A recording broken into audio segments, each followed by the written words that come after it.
চার বন্ধু বেড়াতে চলেছে। বেড়ানোর জন্য পরিকল্পনার দরকার, অনেক দূরে যেতে হবে।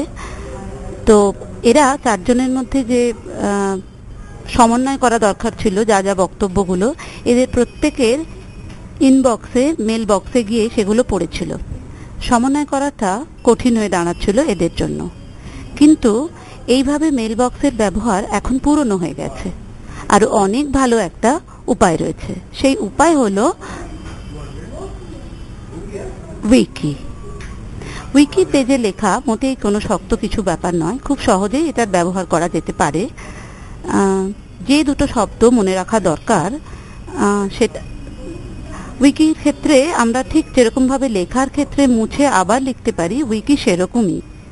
শুধু দুটো শব্দ আমাদের মনে রাখা দরকার, edit and rewrite. Probably edit and save, এই দুটো মনে রাখতে পারলেই আমাদের পক্ষে কাজ করা সহজ হয়ে যাবে। কোনো একটা লেখা থাকলে আমরা যদি সেই লেখাটা পাল্টাতে চাই, এডিট বাটন ক্লিক করা মাত্র আমরা পারবো আমাদের পুরনো লেখাটা পাল্টে আবার কিছু নতুন কথা বলতে, অথবা কোনো কথা পরিবর্তন করে তারপরে সেভ বাটন যদি ক্লিক করি, তাহলেই আমাদের নতুন বক্তব্য আমরা আবার পেয়ে যাব।